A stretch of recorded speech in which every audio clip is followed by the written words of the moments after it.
kesehatan dan serta sehat walafiat. Dan tidak ketinggalan pula kepada Al-Ustaz Fibri, insyaallah nanti akan memberikan tausiah untuk kita semuanya. Mudah-mudahan beliau diberikan umur panjang dalam ketaatan dan serta sehat walafiat. Dan kepada para jamaah yang dimuliakan oleh Allah Subhanahu wa taala. Alhamdulillah, malam Sabtu yang penuh mulia ini kita telah dikumpulkan oleh Allah Subhanahu wa taala di tempat yang insyaallah yang penuh mulia dan penuh barakah. Tidak lain tidak bukan kita menghadiri majlis ini, yakni ingin mencari ridhonya Allah Subhanahu wa taala, ingin mencari cucuran-cucuran rahmat dari Allah Subhanahu wa taala. Insyaallah pengajian rutin malam Sabtu ini akan dimulai dari sekarang sampai seterusnya. Dan kepada para warga Pondok Mutiara di Gunung, mangga bisa menghadiri majlis-majlis yang diselenggarakan oleh DKM Musola Baitus Syakur. Alhamdulillah, sekarang malam Sabtu ya, ini akan kajian rutin dengan kitab Safinatun Najah yang akan disampaikan oleh Al-Ustaz Ibri. Waktu dan tempat kami persilahkan. Sallu ala Nabi Muhammad, sallu ala Nabi Muhammad, udhuru salata ala Nabi Muhammad.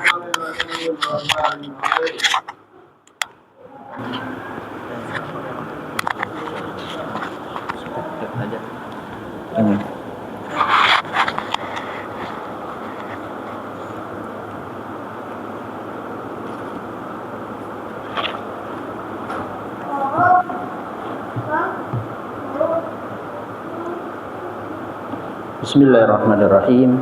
Assalamualaikum warahmatullahi wabarakatuh. Alhamdulillahi rabbil alamin, wal aqibatu lil muttaqin, wala udwana illa 'alal zalimin. Wassalatu wassalamu ala habibi rabbil alamin, sayyidina wa maulana Muhammadin wa ala alihi at-tahirin wa ashabihi ghurril mayamin. Amma ba'du. Yang sama-sama kita hormati dan kita muliakan guru kita Buya Yahya beserta keluarga. Semoga Allah Subhanahu wa taala senantiasa memberikan beliau umur panjang dalam ketaatan serta sehat walafiat. Dan yang kami hormati dan kami muliakan para pengurus TKM Musola Baitus Syakur, yang alhamdulillah beliau sudah berusaha untuk menghadirkan majlis-majlis semacam ini. Mudah-mudahan menjadi ladang pahala untuk beliau para pengurus TKM. Yang kami hormati juga hadirin wal hadirat dan yang menyaksikan acara ini melalui streaming. Semoga Allah Subhanahu wa taala senantiasa memudahkan langkah kita menuju kebaikan, memudahkan langkah kita menuju untuk semakin hari kita semakin baik kepada Allah Subhanahu wa taala, semakin hari semakin baik kepada keluarga dan kepada saudara sesama kaum muslimin. Amin ya rabbal alamin.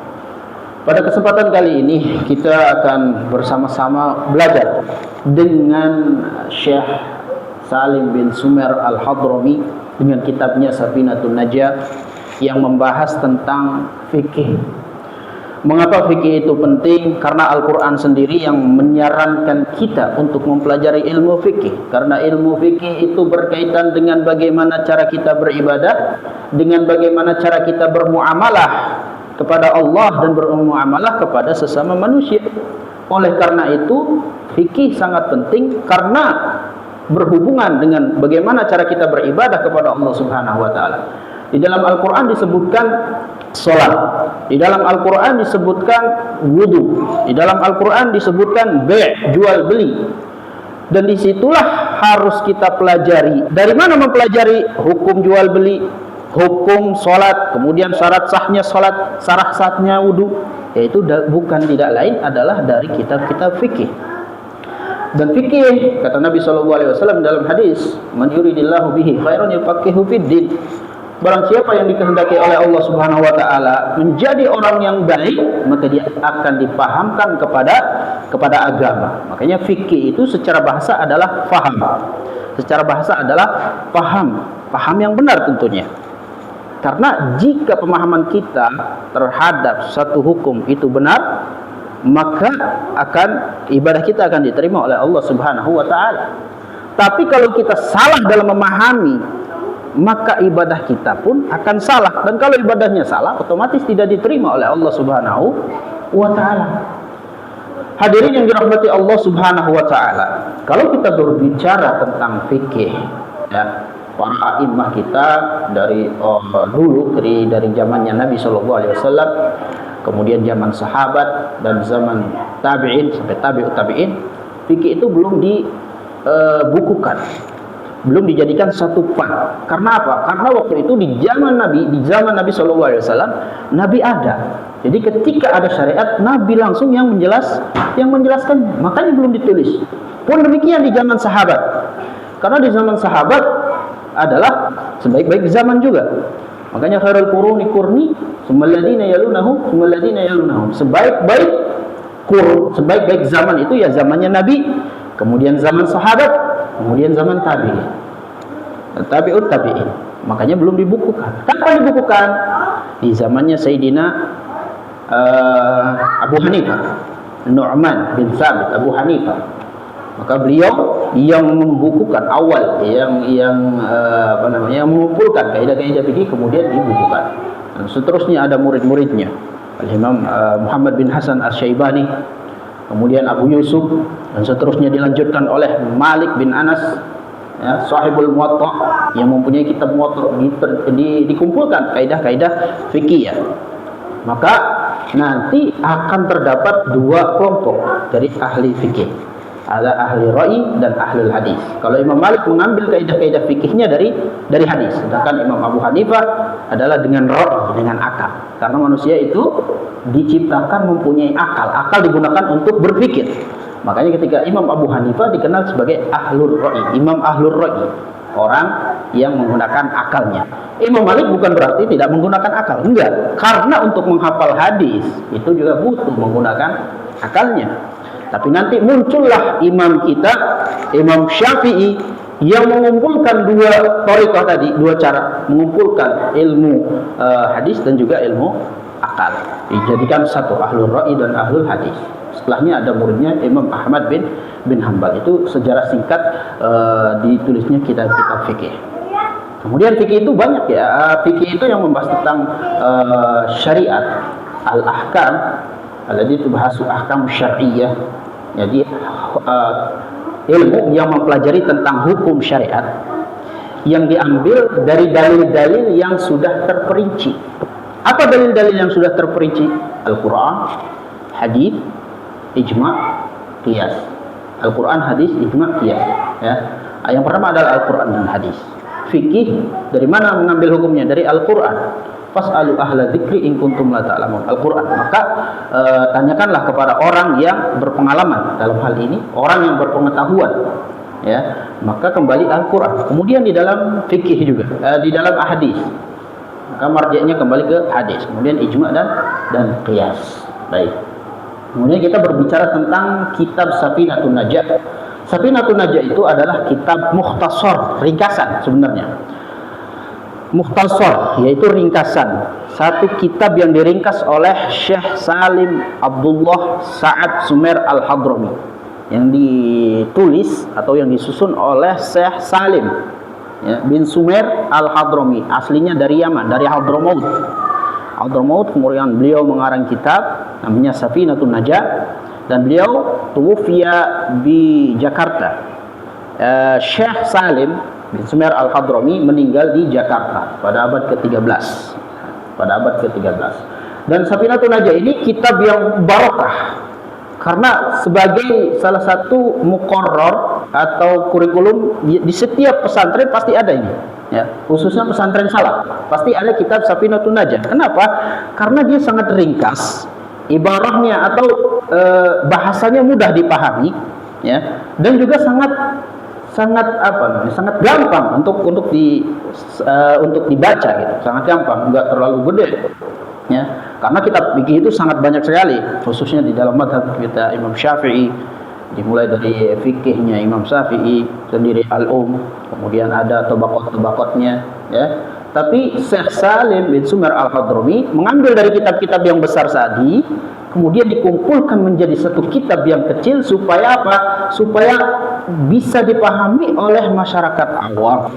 Dipahami oleh masyarakat awam. Karena khususnya di era yang semakin maju, orang-orang semakin meninggalkan yang namanya membaca secara tahqiq. Ya, makanya di dalam kitab di dalam Nadham yang membahas tentang tauhid, Jawharatut Tauhid, itu dijelaskan. Nah, lakin minat tatwili kallatil himam fasara fihi al-ikhtisaru multazam. Lakin minat tatwili kallatil himam. Kalau kita membuat kitab itu secara tatwil itu secara terperinci gitu, semuanya dibahas, kallatil himam, maka himmahnya akan pergi, ya kan? Kalau kita bisa membaca kitab yang tebal, semangatnya pudar, hilang, ya. Mudah bosan gitu, mudah bosan. Jangankan membaca kitab, sekarang nih misalnya kalau pengajian lebih dari 1 jam, waduh udah kerasa bosan, ya.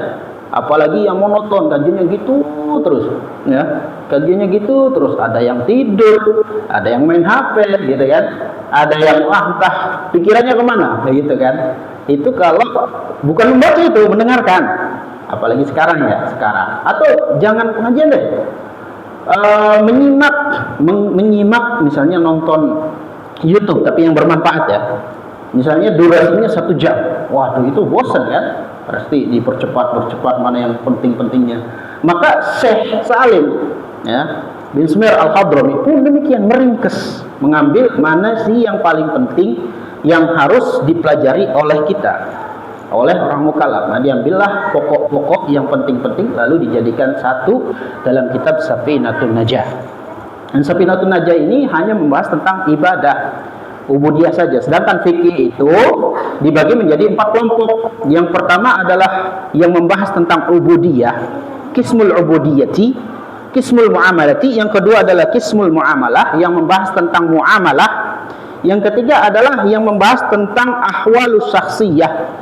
Ahwalus syakhsiyah itu yang berkaitan dengan kebutuhan individu, misalnya seperti nikah, ya, seperti nikah, kemudian nafkah, cerai, rujuk dan sebagainya, itu masuk ke ahwalus syakhsiyah.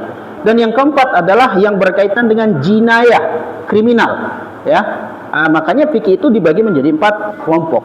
Cuma, ya, yang ditulis oleh Syekh Salim di sini hanya yang pertama saja, yang membahas tentang ubudiyah, ya, yang membahas tentang ubudiyah. Karena ubudiyah itu yang paling pertama yang diwajibkan kepada setiap kaum muslimin. Dan nanti juga di kitab Safinatun Najah dibagi menjadi beberapa pembahasan, ya, menjadi beberapa pembahasan. Yang pertama, kitab Safinatun Najah itu dibagi menjadi 4, ya, menjadi 4 atau 5 bagian. Yang pertama membahas tentang Kitabul Aqaid, yang membahas tentang akidah, keyakinan. Maka dimulai dengan Arkanul Islami khamsatun, rukun-rukun iman, rukun-rukun Islam ada 5. Kemudian diakhiri dengan makna la ilaha illallah. Itu bagian yang pertama. Bagian yang kedua adalah Qismun atau Kitabut Thaharah. Bagian yang kedua membahas tentang Thaharah. Thaharah itu apa? Bersuci. Bagaimana caranya kita bersuci untuk sholat dan untuk ibadah-ibadah yang lainnya. Itu ada di Kitabut Thaharah. Kitabut Thaharah dimulai dari bab alamatul bulugh, tanda-tanda balik, tanda-tanda seorang itu balik, ya. Diakhiri dengan ahkamul haidi wan nifas, hukum haid dan nifas, ya. Jadi bagian yang pertama Kitabul Aqaid yang membahas tentang akidah, dimulai dari rukun Islam dan kemudian sampai makna la ilaha illallah. Yang kedua, Kitabut Thaharah, kitab yang membahas tentang thaharah, dimulai dari tanda-tanda balik sampai ahkamul haid wan nifas. Setelah itu masuk pembagian yang ketiga. Bagian ketiga adalah Kitabus Shalah, pembahasan tentang sholat. Ya, setelah akidahnya sudah benar, toharohnya sudah benar, baru masuk nih yang inti, yaitu sholat. Ya, masuk sholat. Sholat dimulai dari syurutus sholat, ya, syarat-syarat sahnya sholat atau a'darus sholat. Kalau di Sapina itu dimulai dari udurnya sholat. Udur sholat, orang yang boleh meninggalkan sholat. Kemudian sampai sholatul janaiz, kitabul sholatul janazah. Dari surut a'darus sholat sampai sholatul janazah. Kemudian bagian yang keempat adalah kitabuz zakat, pembahasan tentang zakat, dimulai dari syarat-syarat zakat sampai pembagian zakat. Dan yang terakhir adalah kitabus shaum, pembahasan tentang puasa, ya, dari mulai syarat wajibnya berpuasa sampai pembahasan tentang shaum tatawwu atau puasa yang disunnahkan. Nah, sudah sampai situ tuh. Jadi pembahasan hanya sampai kitabus shaum, ya, dari mulai kitabul aqaid sampai kitabus shaum saja. Itu Safinatun Najah. Cuma guru kami Sayyidi Syekh Muhammad bin Ali Ba'atiyah menambahkan kitab haji, pembahasan tentang haji, untuk menyempurnakan kitab ubudiyah. Untuk menyempurnakan bagian ubudiyah, maka beliau menambahkan pembahasan lagi, satu pembahasan, yaitu pembahasan tentang haji dan umrah. Ya, maka setelah itu lengkaplah sudah kitab Safinatun Najah. Mudah-mudahan Allah Subhanahu wa taala memudahkan kita untuk membaca kitab ini dari mulai awal sampai akhir, biar hatam, biar barokah, ya. Dan kita bacanya pelan-pelan, ya, bacanya pelan-pelan.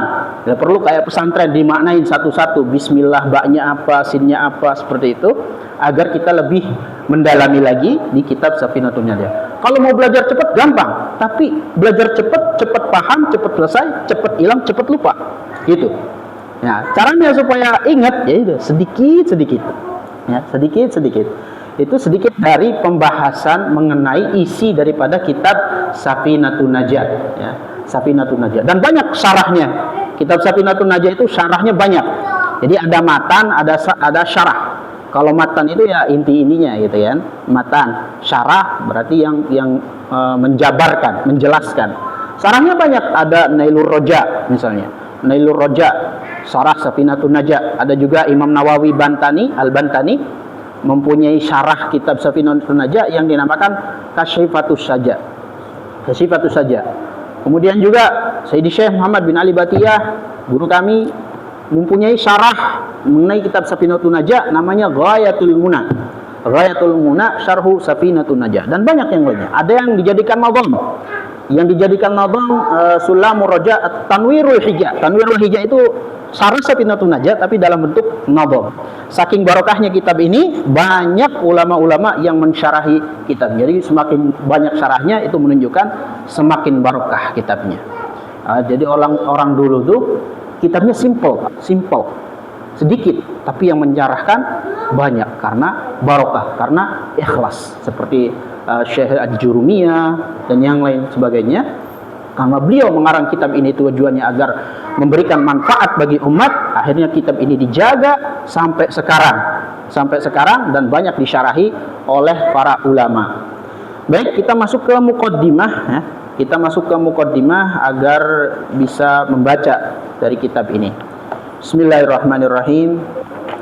Nawaitu ta'allum wa ta'lim wa naf'a wal intifa' wal ifadata wal istifadah wal hatha ala tamassuki bi kitabillah wa sunnati rasulih wa du'a ilal huda wa dalalati ilal khair ibtigha'a mardatihi wa thawabihi wa qurbihi subhanahu wa ta'ala, amma ba'du.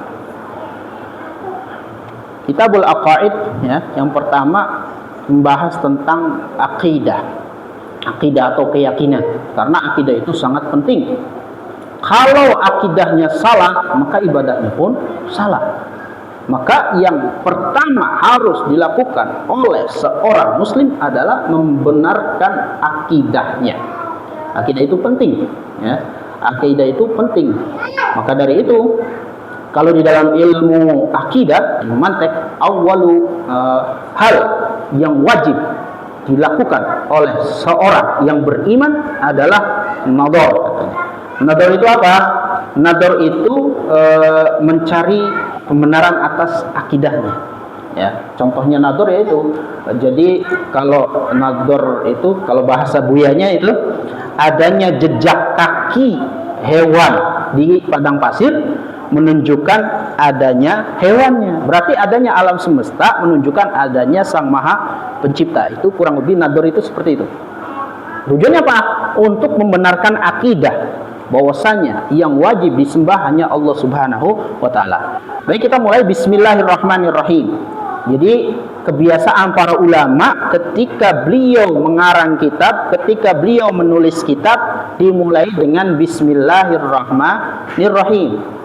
Ya, dimulai dengan bismillahirrahmanirrahim. Mengapa beliau itu memulai dengan bismillahirrahmanirrahim? Mengapa para ulama ketika menulis kitab, ya, ketika membuat nadom misalnya, dimulai dengan bismillahirrahmanirrahim? Karena dua perkara. Yang pertama adalah iktidaan bil kitabil aziz, mengikuti Al-Quran. Kenapa setiap ulama itu ketika menulis kitab, mengarang kitab itu menulis yang pertama bismillahirrahmanirrahim? Karena mengikuti Alkitab. Alkitab di sini Al-Quran. Karena Al-Quran itu dimulai dengan bismillahirrahmanirrahim. Dan Al-Quran ini, ya, fahuwa fi jami'i tanazzulatihi mabdu'un bi bismillahirrahmanirrahim. Setiap penurunan wahyu Al-Quran dimulai dengan bismillahirrahmanirrahim, ya. Dan Al-Quran ini diturunkan melalui tanazzulan. Ada dua penurunan, ya. Tanazzul al-awwal lamma anzalahu ta'ala min lauhil mahfud ila baitil izzah. Yang pertama, Al-Quran itu diturunkan dua kali. Yang pertama, Allah Subhanahu wa taala menurunkan Al-Quran dari Lauhul Mahfud ke Baitul Izzah, sama'id dunia. Dari Lauhul Mahfud ke sama'id dunia, langit dunia, atau yusamma Baitul Izzah, dinamakan Baitul Izzah, secara dub'atan wahidatan. Jadi pertama kali Al-Quran diturunkan dari Lauhul Mahfud, sempurna, sudah sempurna, dari awal sampai akhir sudah sempurna. Nah, nanti dari mulai sama'id dunia kemudian diturunkan kepada Nabi Muhammad melalui malaikat Jibril, itu secara terpisah-pisah, bukan semuanya plek secara langsung, tapi melihat kondisi saat itu. Melihat kondisi saat itu. Ala hasabil hal kalau di sini. Min lauhil mahfud ila baitil izzati bis sama'id dunia jumlatan wahidah mubtada'un fihi bil Fatihah wallati awwaluha bismillahirrahmanirrahim wa muhtatiman bin nas. Jadi pertama kali diturunkan dari Lauhul Mahfud ke sama'id dunia itu dari bismillahirrahmanirrahim, kemudian Al-Fatihah, dan diakhiri dengan qul a'udzu birabbin nas ila akhirih. Asani, kemudian yang kedua, Al-Quran diturunkan min Baitul Izzah, dari Baitul Izzah atau sama'id dunia, langit dunia, kepada hatinya Nabi sallallahu alaihi wasallam, munajjaman, mufarraqan, secara terpisah, bukan satu langsung, ya, tapi secara terpisah. Dari sama'id dunia kepada Nabi Muhammad melalui malaikat Jibril itu secara terpisah-pisah, ya. Terpisah-pisah min hasbal hawadis, atau hasbal hawadis, melihat kondisi Nabi saat itu. Makanya awal wahyin, pertama kali yang turun kepada Nabi Muhammad adalah ayat wahyu, Iqra bismi rabbikal ladzi khalaq, bukan Al-Fatihah, bukan, ya, tapi Iqra bismi rabbikal ladzi khalaq. Karena melihat kondisi saat itu Nabi Muhammad SAW ingin dijadikan seorang rasul, ya, ingin dijadikan seorang rasul, maka diturunkanlah tadi ayat Iqra bismi rabbikal ladzi khalaq, atau surat Al-Alaq. Fa innahu tanazzala alaihi wa kana awwalu ma nazala minhu Iqra bismi rabbikal ladzi khalaq. Itu yang pertama. Jadi kenapa para ulama memulai kitabnya dengan bismillahirrahmanirrahim? Karena mengikuti Al-Quran. Itu yang pertama. Yang kedua, ya, yang kedua adalah liqaulihi sallallahu alaihi wasallam, karena mengikuti hadis Nabi sallallahu alaihi wasallam, kullu amrin dibalin la yubda'u fihi bi bismillahirrahmanirrahim fa huwa aqta. Kullu amrin dibal, setiap perkara dibalin yang bagus, yang baik, la yubda'u fihi bi bismillahirrahmanirrahim, tapi tidak dimulai dengan bismillahirrahmanirrahim, fahuwa aqta, maka kebaikan itu terputus. kebaikan itu terputus, atau fi riwayah fahuwa ajdam. Ajdam itu judam, ya, atau sakit, cacat gitu, ya.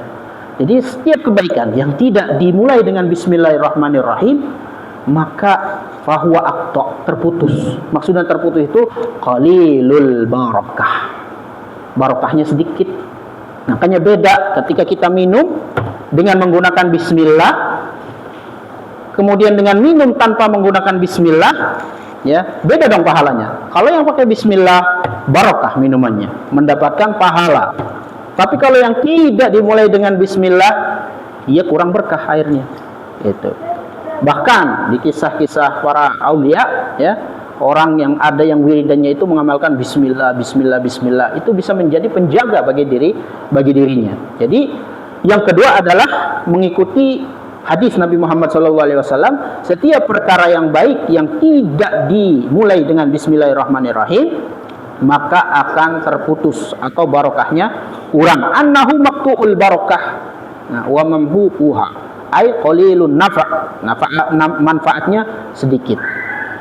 Kemudian dibal, kullu amrin dibal. Apa maknanya dibal? Dibal itu sahibu halin yuhtamu bihi syar'an. Sahibu halin yuhtamu bihi syar'an, yang diperhatikan oleh syariat. Dzalika bi alla yakuna min safasifil umur, bukan termasuk perkara yang remeh-temeh. Kal imtikhab, apa namanya kalau bahasa Cirebonnya? Sengsreng. Tahu sengsreng? Membuang ingus. Itu bukan amrun dibal, jadi nggak perlu pakai bismillah, bismillahirrahmanirrahim, seret nggak perlu itu, ya, karena bukan amrun dibal, gitu. Wa kansi zubal wa nahwihi, menyapu kotoran, ya, menyapu kumama atau menyapu sampah, itu juga bukan amrun dibal, ya. Maka kalau bismillahirrahmanirrahim makruh.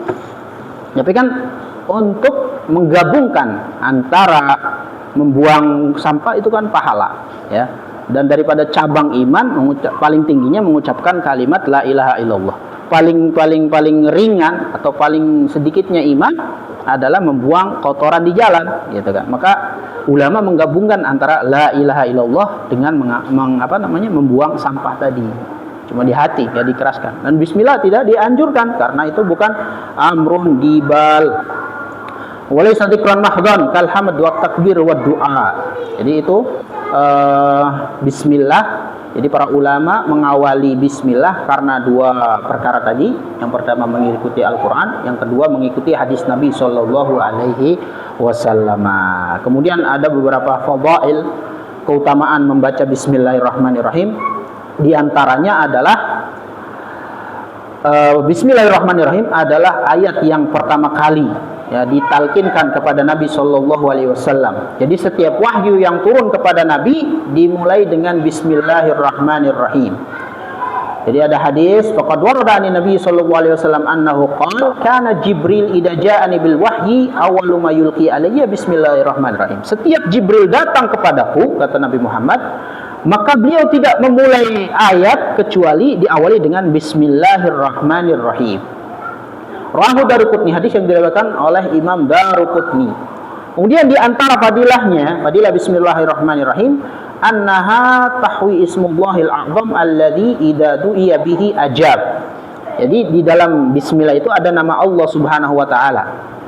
Kalau dibacakannya bismillah, maka setiap doa yang diawali dengan bismillah akan diijabah oleh Allah Subhanahu wa ta'ala. Wa idza su'ila bihi, dan ketika meminta kepada Allah bihi dengan bismillah tadi, aqta, maka akan diberikan oleh Allah Subhanahu wa taala. Akhraja Ibnu Abi Hatim wal Baihaqi wa ghairihim an Ibnu Abbas radhiyallahu anhuma anna Utsman ibn Affan radhiyallahu anhu sala nabiyya anil bismillahirrahmanirrahim faqala huwa ismun min asma'illahi ta'ala. Suatu ketika Sayyidina Utsman bertanya kepada Nabi sallallahu alaihi wasallam tentang bismillah.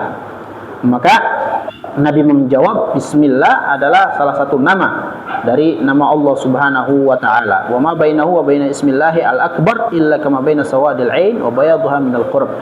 Kurang lebih ini adalah fadilah-fadilahnya bismillahirrahmanirrahim.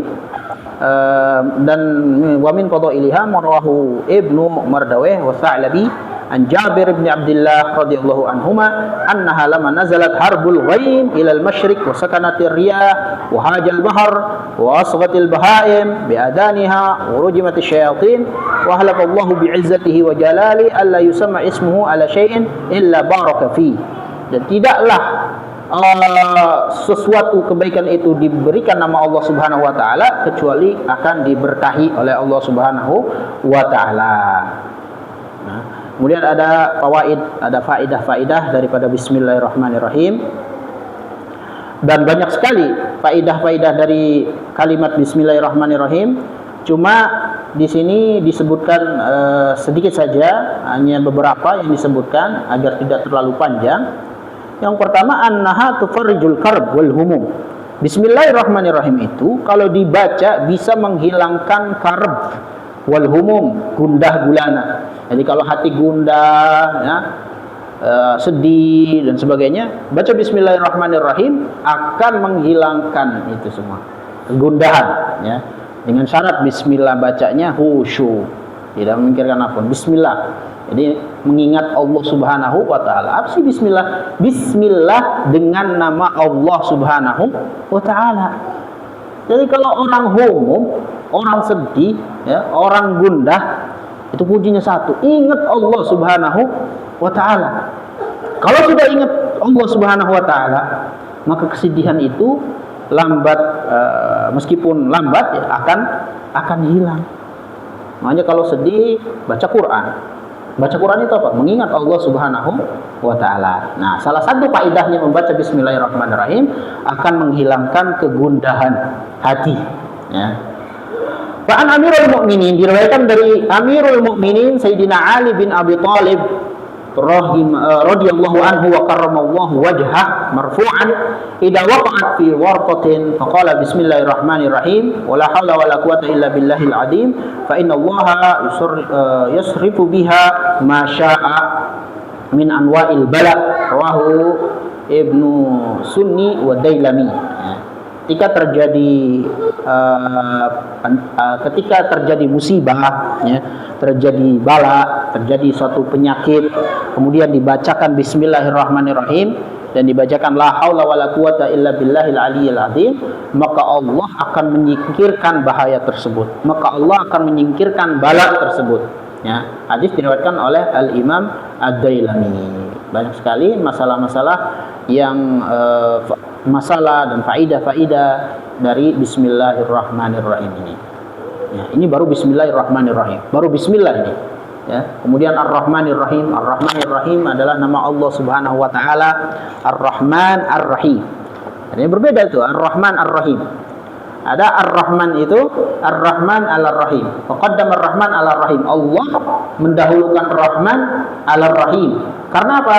Li'annahu khasun bihi ta'ala, id la yutlaqu ala ghairi. Jadi sifat Rahman Ar-Rahim khas. Sifatur Rahman dan Rahim khas bihi ta'ala, khusus punya Allah Subhanahu wa taala. Id la yutlaqu ala ghairihi wa li'annahu ablahu haitsu innahu ziyadatul bina tadullu ala ziyadatil makna bi syuruti salasa. Ar-Rahman Ar-Rahim. Mana yang lebih banyak? Ar-Rahman apa Ar-Rahim? Ar-Rahman berapa huruf? Ar-Rahman 6, ya. Ar-Rahim 7. Ya. Jadi lebih banyakkan Ar-Rahim. Jadi sifat Rahim itu dikhususkan oleh Allah Subhanahu wa taala karena sifat Ar-Rahim itu, ya, lebih khusus daripada sifatur Rahman. Sifatur Rahman. Kemudian ada hukum yang berkaitan tentang bismillah.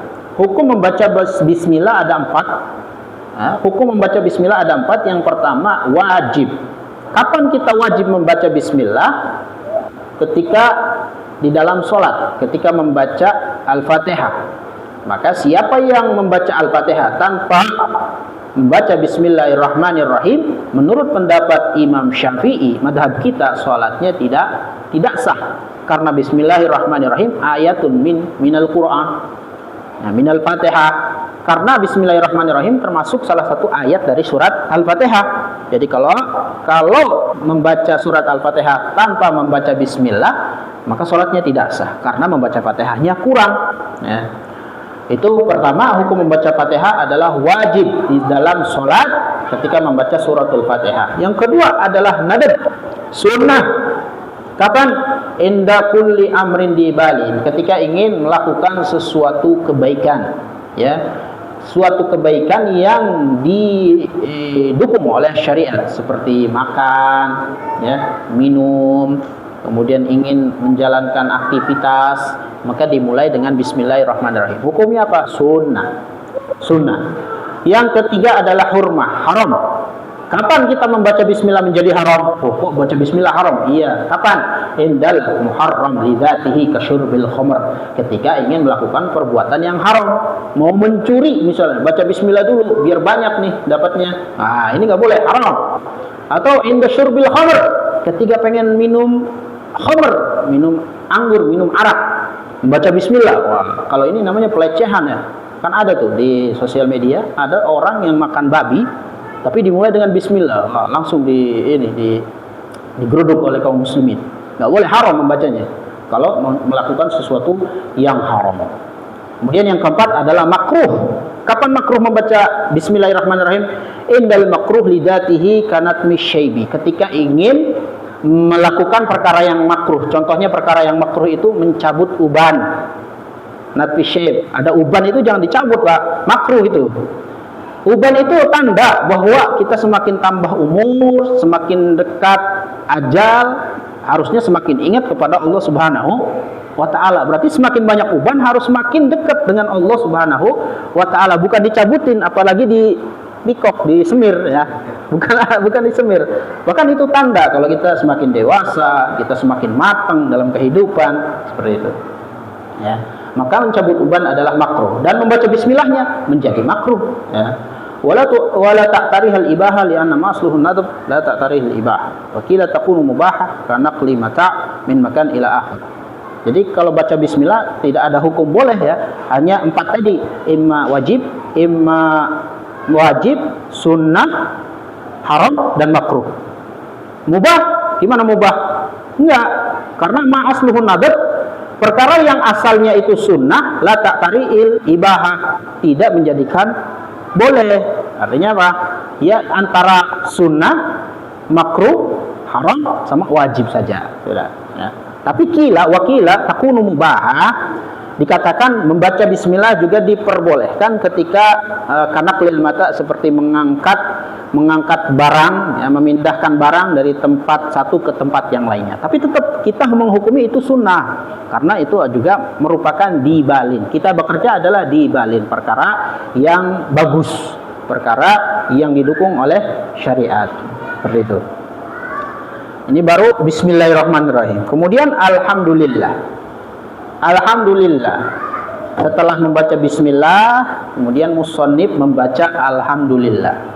Dan itu sama hadisnya seperti yang tadi. Hadisnya adalah kullu amrin dibalin la yubda'u bil hamdalati fahuwa afdal. Wa bada'al musannifu biha, dan musannif atau pengarang kitab Safinatun Najah kemudian membaca atau menulis dengan alhamdulillah ba'dal basmalah, setelah bismillah, iqtidaan bil Qur'anil Karim, sama karena mengikuti Al-Qur'an. Karena Al-Qur'an setelah bismillah baru Al-Fatihah atau hamdalah, ya, ikut kepada Al-Qur'an.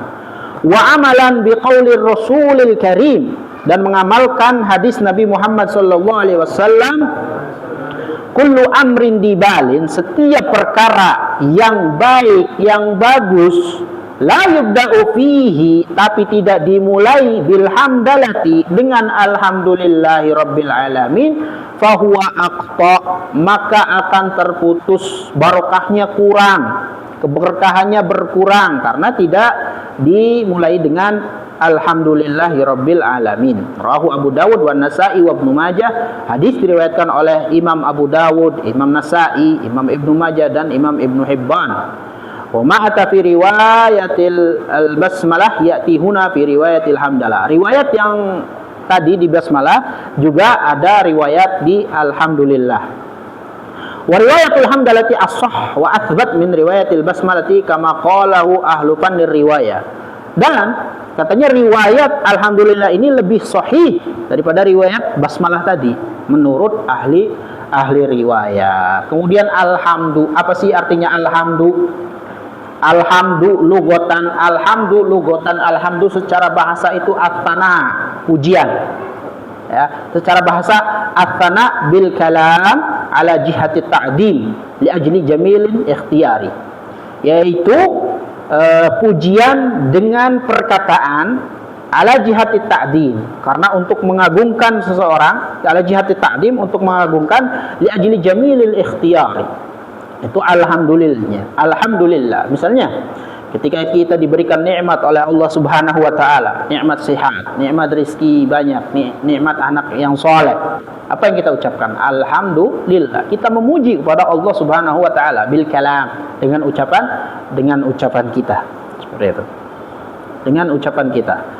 Jadi alhamdulillah lughatan as-sana'u bil kalam ala jihati ta'dim, pujian dengan perkataan untuk mengagumi atau mengagumi, untuk mengagungkan, ya, mengagungkan li jamil ikhtiyar.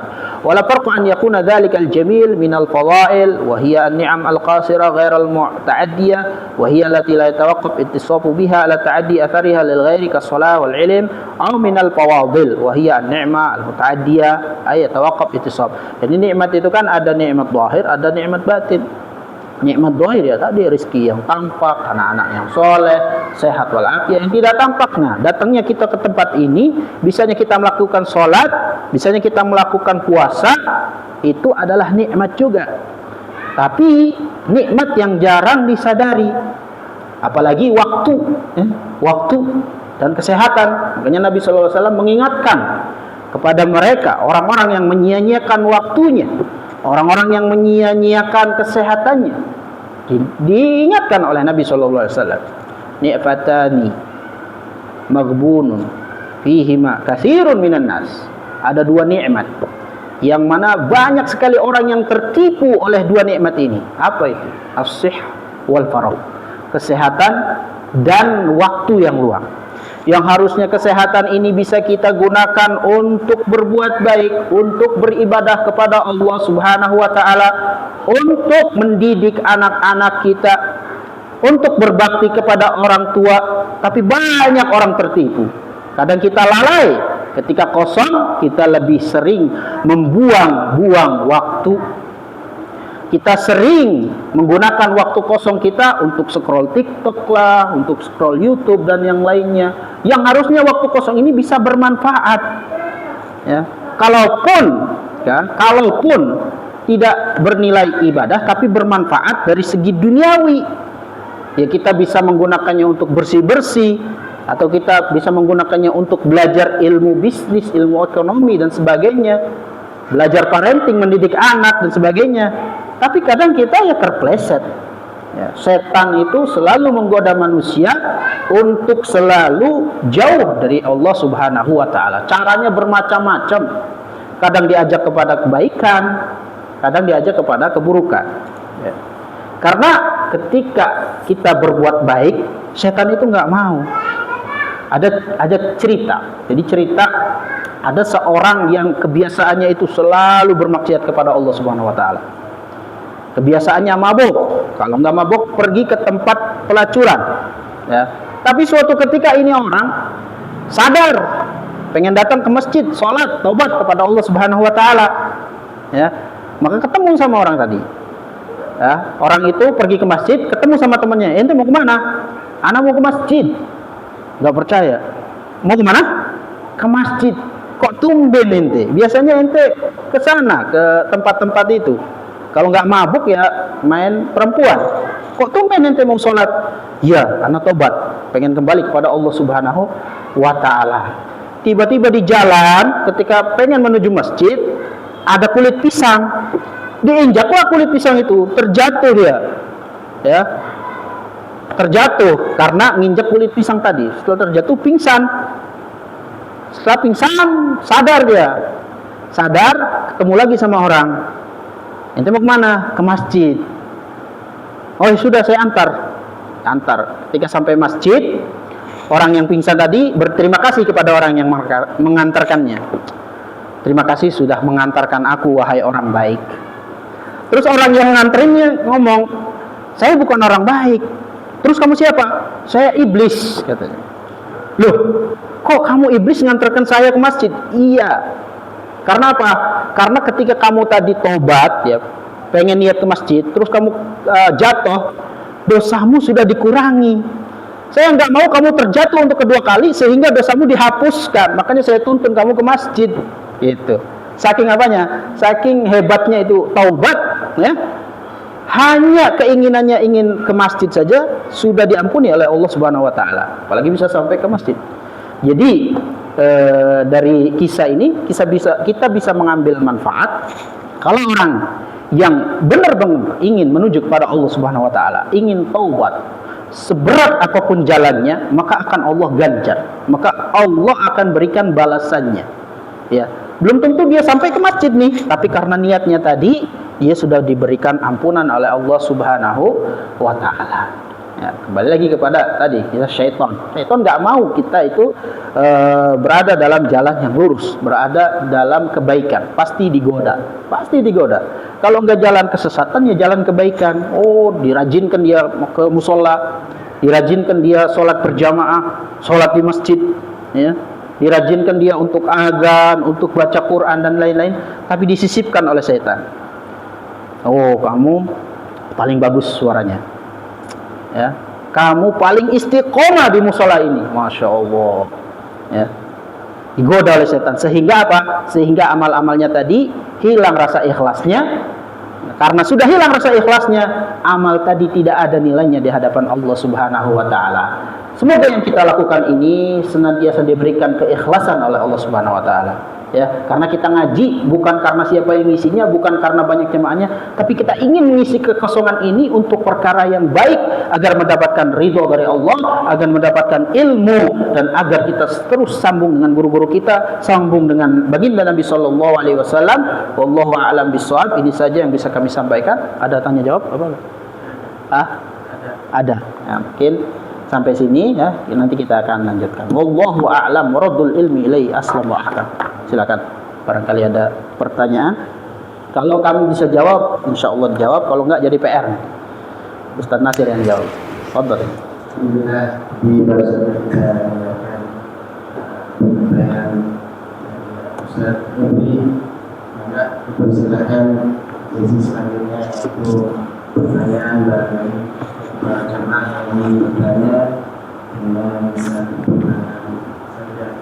Baik, mungkin dari jemaah yang bertanya ini Ustaz, yang ingin bertanya berkaitan dengan ketika kita ngantuk, ya Ustaz. Ketika kita ngantuk mungkin dalam posisi berdiri ketika sholat, nah itu dianggap batal atau tidak Ustaz? Nah itu saja dari kami, mohon maaf. Assalamualaikum warahmatullahi wabarakatuh. Waalaikumsalam warahmatullahi wabarakatuh. Bismillah. Jadi perkara ngantuk dalam sholat, ya, apalagi tidur. Nah, harus dibedakan antara ngantuk dengan tidur. Apa perbedaan ngantuk dengan tidur? Kalau ngantuk, ya, posisi kita masih sadar tuh. Ada orang ngomong apa kita paham, ya. Tapi posisi mata ini merem. Jadi ada orang baca Al-Fatihah paham, amin amin kita. Tapi posisi mata ini merem. Tapi beda kalau tidur sudah nggak ingat apa-apa, ya. Bedanya gitu. Jadi kalau ada orang ngantuk, selagi dia masih bisa paham apa yang dibaca oleh imam, di rakaat berapa dia sholat, maka itu belum batal. Ya. Tapi kalau sudah udah tidur berdiri, ada orang tidur berdiri, sudah tidak paham apa-apa dia, tapi bisa, maka itu batal. Ya. Jadi hitungannya kalau dia masih paham apa yang dibaca oleh imam, ya. Cuma les gitu kan, biasanya kalau ngantuk les, habis itu sadar lagi, nah itu batal tuh, nggak batal. Karena apa? Karena masih sadar dia. Tapi kalau ini udah nggak paham, ya nggak paham apa, tiba-tiba assalamualaikum dia masih berdiri, wah ya batal itu, udah tidur dia. Karena ketika imam salam dia masih berdiri, karena udah nggak paham. Tapi kalau ngantuk, ya imam ruku ikut ruku dia, berarti nggak tidur, itu hanya ngantuk seperti itu. Ada di kitab Yaqutun Nafis kalau nggak salah itu bahasan itu. Jadi bedanya orang ngantuk dengan orang tidur seperti itu. Yang membatalkan wudhu itu bukan ngantuk, tapi apa? Tidur. Ya. Yang membatalkan wudhu itu tidur, bukan nuas, bukan ngantuk. Ya. Makanya harus membedakan tuh. Selagi ya yang tahu dia gitu, yang tahu yang merasakan. Kalau dia masih sadar apa yang dibaca oleh imam, ya, apa yang dibaca oleh imam di rakaat berapa dia berada, kalau imam ruku dia ikut ruku, berarti itu ngantuk. Ya. Nah, biasanya yang tidur itu kapan? Ketika tahiyat akhir. Tahiyat akhir itu tidur ya. Karena ketika salam harus ditoel dulu baru ikut salam. Seperti itu. Tapi gimana kalau orang tidurnya duduk kayak gini? Dia nggak batalkan wudhu. Selagi wada'a maq'adatahu minal ardi. Selagi pantatnya ini menempel di lantai. Karena tidur itu dia ada madonna khurujus syai' minal warak. Karena kalau tidur itu ada dugaan keluarnya angin dari belakang kita. Makanya selagi orang itu tidurnya posisi pantatnya itu menempel di lantai, maka dia tidak batal wudhu karena angin susah untuk keluar. Tapi kalau posisi tidurnya kayak tadi misalnya gini, ya enggak, atau tidurnya terlentang atau sambil berdiri tadi, maka otomatis dugaan keluar angin dari belakang itu kuat, maka itulah yang membatalkan wudhu. Sebenarnya yang membatalkan wudhu bukan tidurnya, karena tadi madonnahnya tadi, dugaan keluarnya angin dari jalan belakang tadi. Itu Allah alam. Jadi intinya tadi, selagi dia masih sadar, ya, maka tidak membatalkan wudhu. Ya. Tapi kalau dia sudah tidak sadar, ya, memang sudah tidur sudah, nggak bisa kecuali di toilet dibangunin, maka itulah yang membatalkan wudhu. Wallahu a'lam bishawab. Cukup dengan doa. Bismillahirrahmanirrahim. Alhamdulillahirabbil alamin. Allahumma shalli wa sallim barik ala sayyidina Muhammadin wa ala ali sayyidina Muhammad. Allahumma arhamna wa tawfidna wa ansurna wa la tahdurna wa afina wa la tumrinna wa akrimna wa tuhinna wa ansirna wa la tusir alaina innaka ala kulli syai'in qadir. Allahumma inna du'afa fa qawbina wa inna lillahi fa aizana wa inna al-furaqa bina Allahumma qina bihalalika an haramika wa aghnina fadlika amman siwak. Allahumma aslih data bainina wa alif baina qulubina wa ahdina subul salam wa najina min dhulumati al-nur wa jannibna al-wa'isha ma dhahara minha wa ma batan. Allahumma barik lana fi asma'ina wa absarina qulubina azwajina dhurriyyatina wa tub 'alaina innaka antat tawwabur rahim. Allahumma ij'alna minasy-syakirin li ni'matika wal mu'minin al-qabilin wa bima 'alaihi innaka ala kulli syai'in qadir. Rabbana atina fid dunya hasanah wa fil akhirati hasanah wa qina 'adzabannar. Wa sallallahu ala sayyidina Muhammadin wa ala alihi wasallam. Alhamdulillahi rabbil alamin. Al-Fatihah.